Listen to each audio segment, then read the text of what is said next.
아니, 엄마, 저한테 거짓말까지 해가면서 그렇게 하셔야 했어요? 그게 급한 일이었어요? 이 정도면 급한 일 아니냐? 대체 왜 이러시는 건데요? 차라리 저한테 서운한 일이 있으면 말씀을 하세요. 너는 되고 나는 안 되니?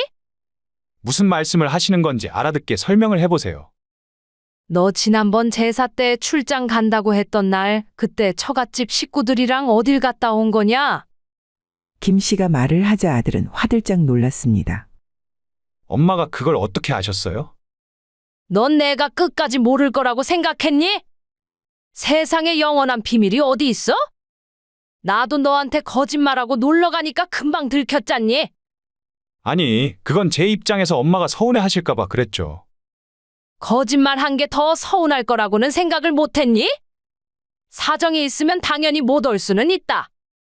근데 그 사정이라는 게 처갓집 식구들이랑 여행 가는 거라면 너무 서운하지. 오늘 이야기 속의 주인공은 74세 김 씨입니다. 그리고 그녀의 아들에 관한 이야기예요.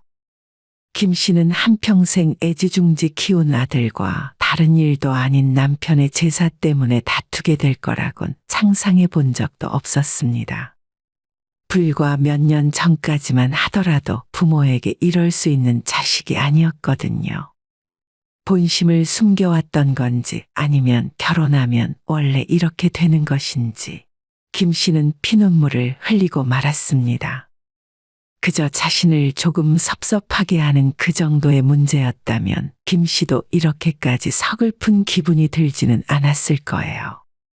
다른 것도 아닌 살아생전 아들밖에 몰랐던 남편의 제사 문제였습니다.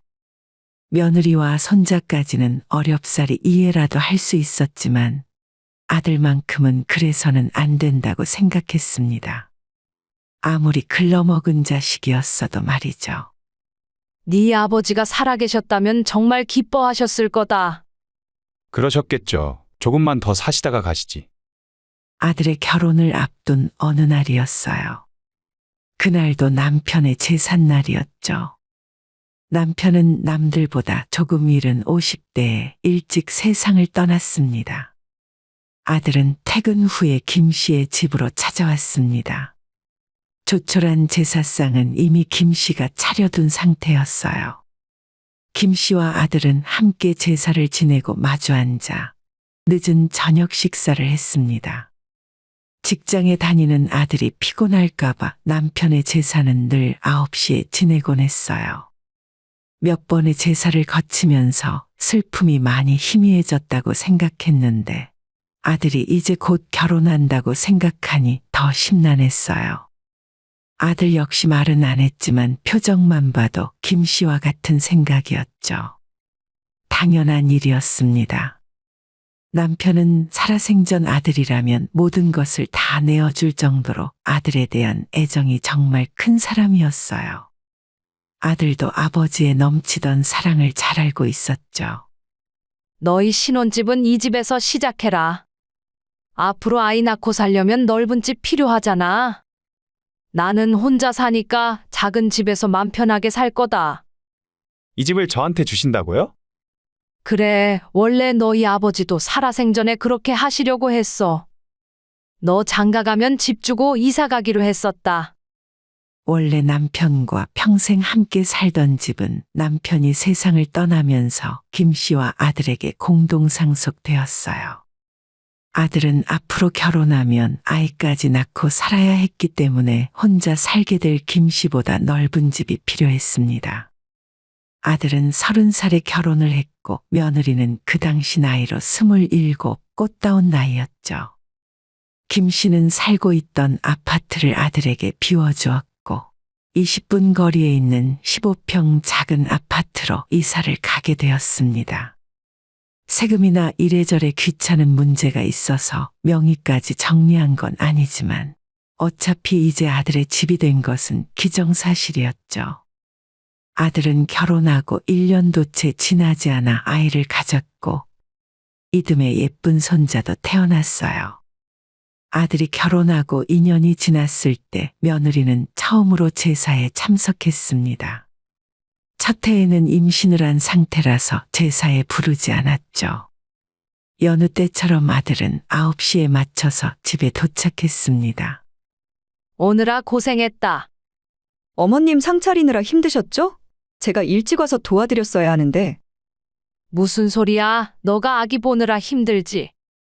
아무리 가까이 살았어도 아들과 며느리는 얼굴을 자주 보기 힘들었어요. 제 생각보다 제사상이 간소하네요. 그래, 우리는 딱 우리 저녁 한 끼 먹을 만큼만 차려. 며느리는 아마 상다리가 부러지는 제사상을 상상하며 온 모양이었어요. 김 씨는 명절에도 차례는 따로 지내지 않았고 1년에 딱 한 번 남편의 제사 하나만 챙겼습니다. 그것도 격식을 따지기보다는 잘 먹는 음식들 위주로 차렸어요. 남편을 기리는 제사가 누구에게도 힘든 일이 되지 않았으면 하는 마음도 있었습니다. 어떻게 보면 남편의 기일날에 아들과 만나서 같이 밥 한 끼 먹는 거나 마찬가지였어요. 오느라 시장할 텐데 어서 밥 먹자. 이번엔 아들뿐만이 아니라 며느리와 손주까지 함께 있으니 기분이 남달랐어요. 남편은 아들이 결혼하는 모습도 예쁜 며느리도 그리고 사랑스러운 손자도 전부 보지 못했습니다. 그게 참 아쉬웠고 아들 역시도 아버지만 생각하면 슬픈 기분이 든다 하더라고요. 그런데 며느리가 밥을 먹다 말고 입이 찢어져라 하품을 하는 겁니다. 지켜보는 사람이 다 피곤해질 정도로 크게 하품을 하는데 아이 보느라 얼마나 피곤하면 그럴까 싶어 안쓰러운 마음이 들었어요. 애 보느라 많이 피곤하지? 네, 요즘 잠을 거의 못 자는 것 같아요. 시계를 보니 아직 9시 30분밖에 되지 않았지만 서둘러 아들과 며느리를 돌려보내는 것이 낫겠다 싶었습니다. 대충 다 먹었으면 너희들은 빨리 돌아가 봐라. 그러자 며느리가 주섬주섬 짐을 챙기며 일어났고 아들도 밥숟갈을 놓고 자리에서 일어났어요. 엄마 죄송해요. 저희 먼저 일어날게요. 요즘 이 사람이 새벽까지 애 보느라 잠을 통 못 자거든요. 그래, 원래 저 때는 다 그렇더라. 얼른 가봐. 그나마 집이 가까운 것이 다행이었죠. 김 씨는 아들에게 주기 위해서 만들어둔 반찬도 꺼내서 들려보냈습니다. 20분 정도의 시간이 지나 아들은 집에 도착했다고 전화를 걸어왔어요. 저희 도착했어요. 엄마도 오늘 준비하느라 고생 많으셨어요. 내가 한 게 뭐가 있다고. 내년부터는 제사를 8시에 지내자. 8시면 너무 이른 거 아니에요? 괜찮아. 며느리도 그렇고 너도 밥 먹고 돌아가서 쉬려면 일찍 하는 게 낫지. 그렇게 그날 이후로 남편의 제사를 8시로 당겨서 지내게 되었습니다.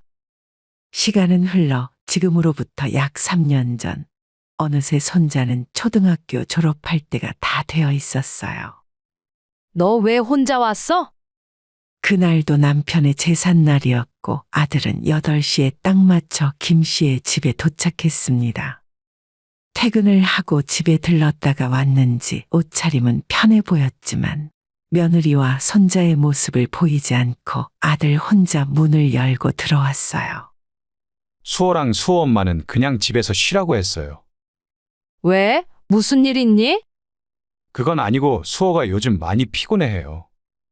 6학년 되고 갑자기 학원을 늘렸더니 스트레스 받는 것 같더라고요.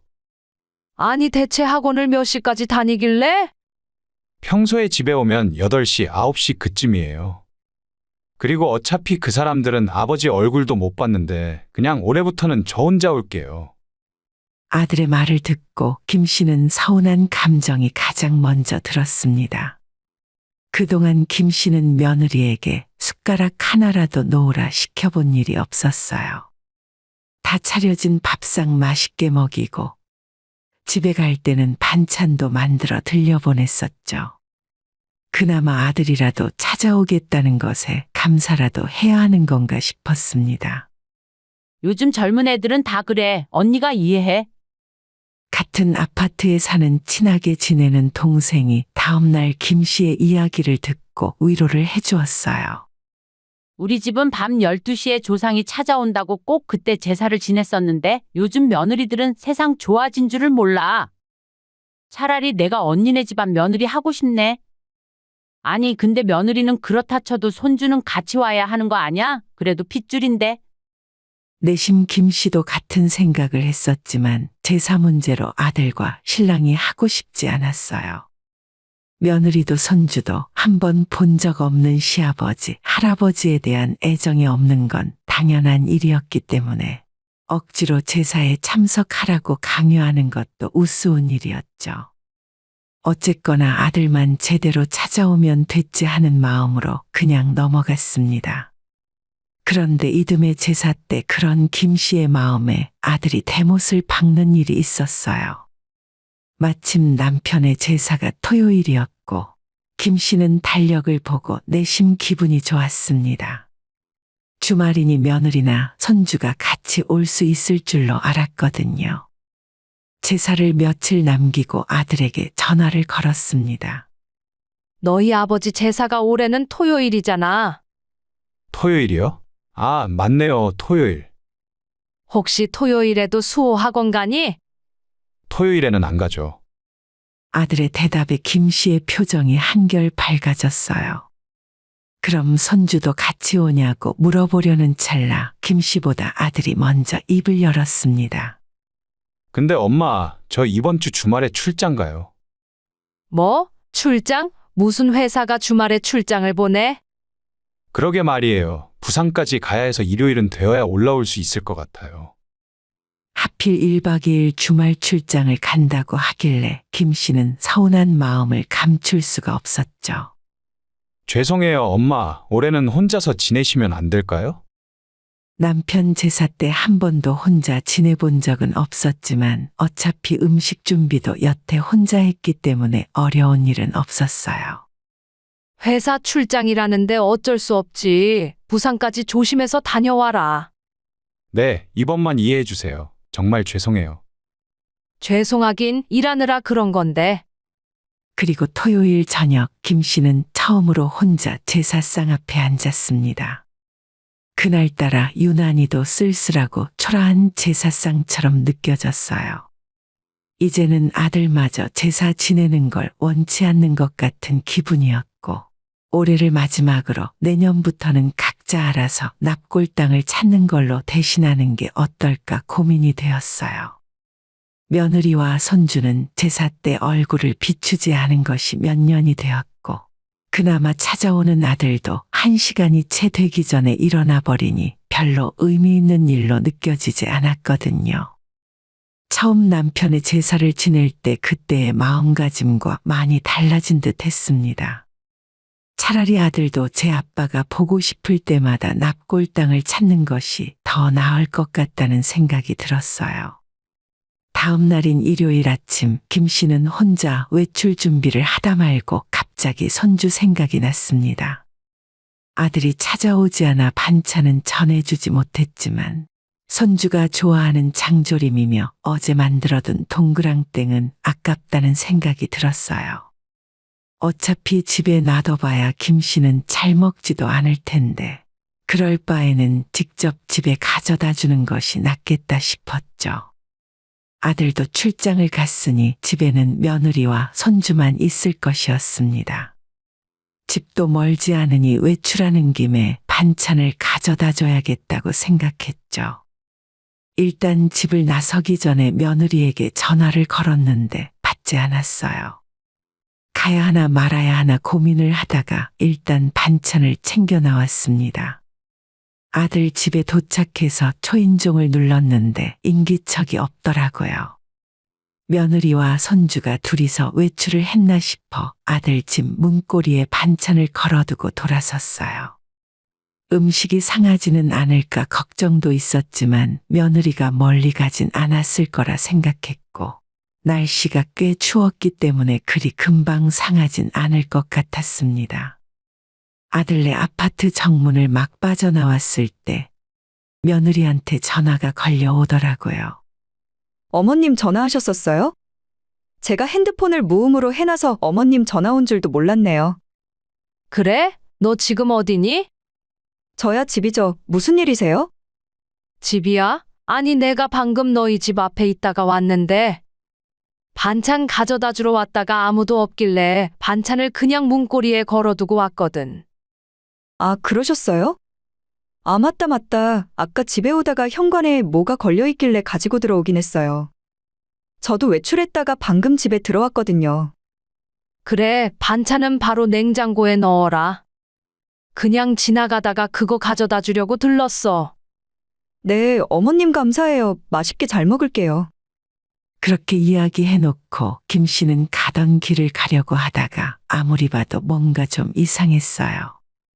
며느리는 평소답지 않게 굉장히 당황하는 듯했고 뭔가 대화 내용이 매끄럽게 이어지지 않아서 부자연스러웠습니다.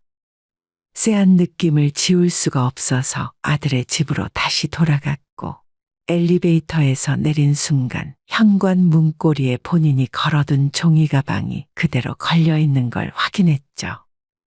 그때부터 심장이 쿵쿵 뛰기 시작했고 떨리는 손으로 아들 집의 초인종을 눌렀는데 역시나 아무런 인기척이 들리지 않았습니다.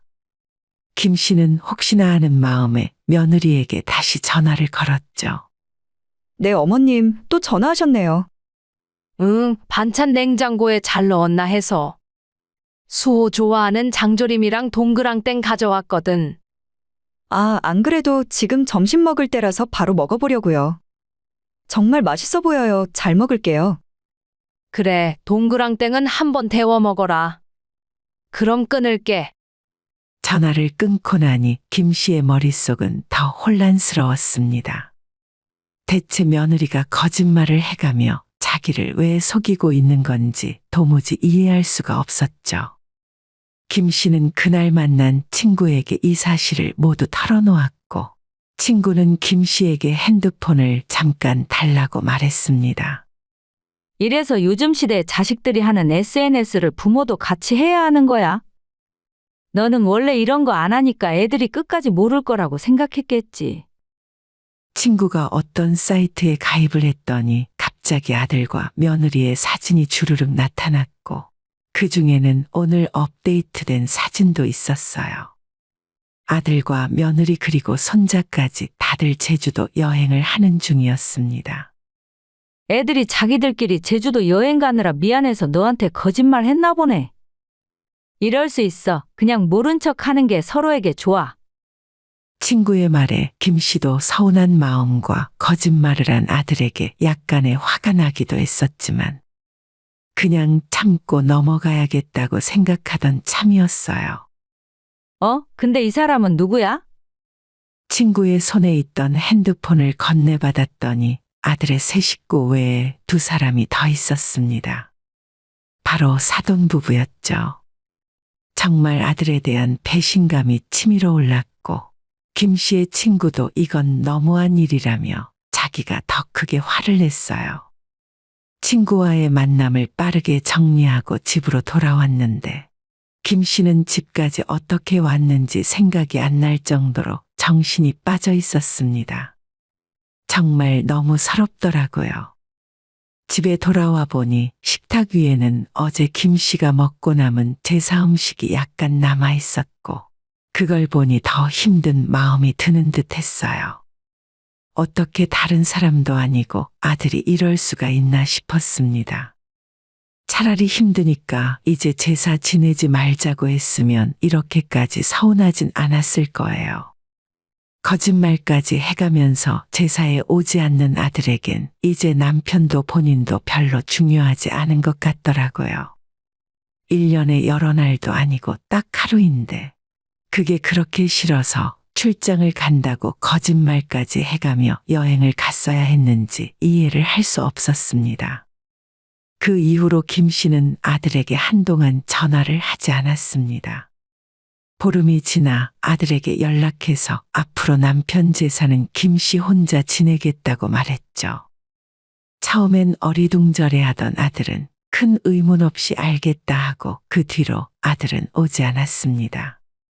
제사에 참석하지 않는 건 크게 화낼 문제는 아니었지만 거짓말 때문에 큰 상처를 받은 김 씨는 아들의 얼굴을 보는 것이 힘들었어요. 명절에도 올 필요 없다 말했고 그러다 보니 가까이 살아도 얼굴 볼 일이 전혀 없더라고요. 김 씨는 혼자 마음속에서 아들을 서서히 지워나갔습니다. 한참이 지나 아들이 먼저 김 씨에게 전화를 걸어왔어요. 엄마, 요즘 왜 이렇게 바쁘세요? 얼굴 못 뵌 지 너무 오래된 것 같아요. 바쁘긴 뭐가 바빠. 난 항상 똑같지.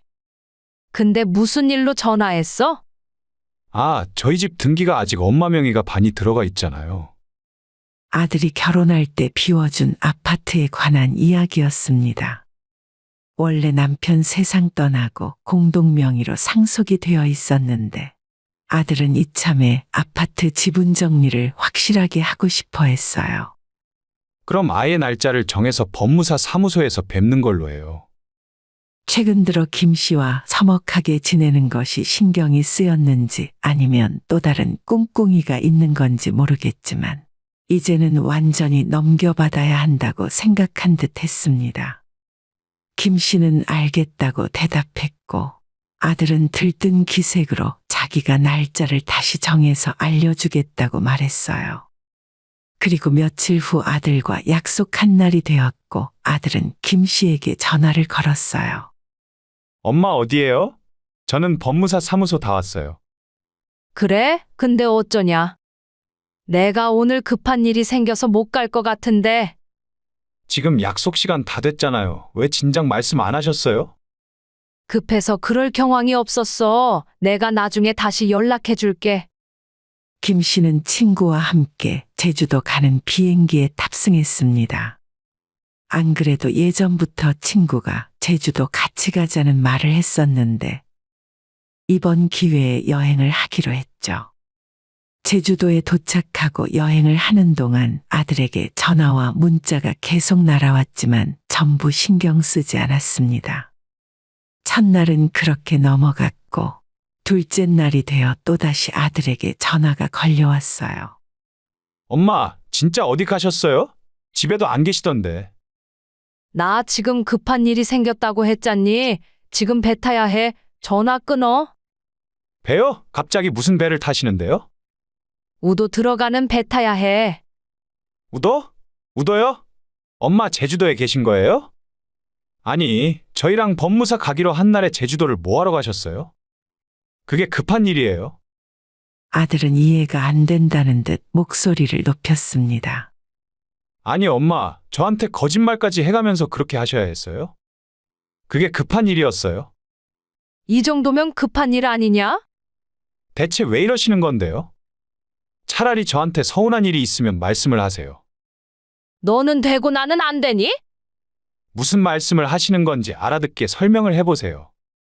너 지난번 제사 때 출장 간다고 했던 날 그때 처갓집 식구들이랑 어딜 갔다 온 거냐? 김 씨가 말을 하자 아들은 화들짝 놀랐습니다. 엄마가 그걸 어떻게 아셨어요? 넌 내가 끝까지 모를 거라고 생각했니? 세상에 영원한 비밀이 어디 있어? 나도 너한테 거짓말하고 놀러 가니까 금방 들켰잖니? 아니, 그건 제 입장에서 엄마가 서운해하실까봐 그랬죠. 거짓말한 게 더 서운할 거라고는 생각을 못했니? 사정이 있으면 당연히 못 올 수는 있다. 근데 그 사정이라는 게 처갓집 식구들이랑 여행 가는 거라면 너무 서운하지. 아들은 전곡을 찔린 듯 아무런 말이 없다가 갑자기 화를 내며 목소리를 높였어요. 솔직히 그동안 아버지 생각하면서 저도 제사 지냈어요. 근데 이제는 솔직히 생각이 바뀌었어요. 돌아가신 지도 꽤 됐고 제사라는 게 아무 의미 없다고 생각해요. 진짜 아버지가 오셔서 음식을 드시는 것도 아니잖아요. 대체 무엇이 아들을 이렇게 변하게 만들었는지 모르겠지만 이 정도면 더는 이야기할 것도 없었습니다. 너는 그러면서 잘도 아버지가 남긴 아파트를 물려달라고 했구나. 이건 그거랑 완전히 다른 문제죠. 그래, 난 같은 문제라고 생각하는데 부모 제사도 안 지내겠다는 너 같은 놈한테는 아파트 못 준다. 정 가져가고 싶거든. 내 몫은 지금 시세로 확실하게 계산해서 주고 가져가. 뭐라고요? 약속하셨잖아요. 저희 이 집 팔고 이사 갈 생각이었단 말이에요. 이사를 가던지 말던지 너 마음대로 하고 나는 내 목숨 받아야겠으니 그리 알아라. 너가 집 안 내놓으면 내가 내놓을 테니까 맘대로 해봐. 그 말을 끝으로 아들과 김 씨의 사이는 완전히 갈라졌고 결국 한 달 뒤에 아들이 살고 있던 집을 팔아 정확히 돈을 반반 나눠 가졌습니다. 아들은 부동산에서 계약서를 쓰고 나오는 날 고작 제사 때문에 이렇게까지 해야겠냐며 화를 내더라고요. 하지만 김 씨는 제사에 오지 않는 아들이 야속해서 이런 일을 벌인 것이 아니었습니다. 먼저 세상 떠난 부모를 의미 없다고 말하는 자식이었기 때문에 평생 모은 재산을 다 주고 싶지 않았어요. 김 씨는 그날 이후로 지금까지 아들의 얼굴을 본 적이 없고 김 씨도 시간이 지나며 아들을 마음속에서 지운 채 살아가고 있습니다. 오늘의 영상은 여기까지입니다. 이 글을 보신 모든 분들의 노년에 웃음과 행복만 가득하기를 기원합니다.